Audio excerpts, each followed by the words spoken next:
Флуоризацията е процес, при който покриваме млечните постоянни зъби с флуорен лак. Той е много подходящ метод за превенция на кариеси и се използва при деца и възрастни, които имат незадоволителна орална хигиена, които имат вредни хранителни навици и много често прием на въглехидрати и образуват много кариеси. Процес на флуоризация започва с почистване на зъбните повърхности от плака и хранителни осадъци.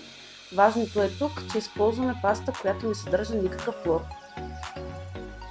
Гелът се нанася от всички страни на зъбчето с помощта на мека четка, като всички флуорни лакове имат различен вкус и аромат и са много приятни за децата.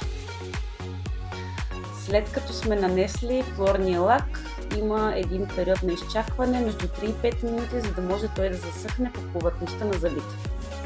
Грижата за флуоризираните зъбчета трябва да продължи обаче и у дома. Не забравяйте, една седмица е много важно първо да почиствате зъбите с мека ръчна четка и с помощта на паста, която не съдържа флуор.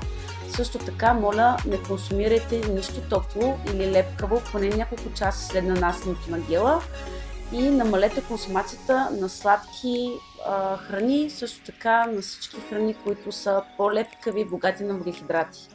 Флуоризацията трябва да се прави 2 пъти годишно, тъй като флуорният лак стои по зъбчетата между 4 и 6 месеца.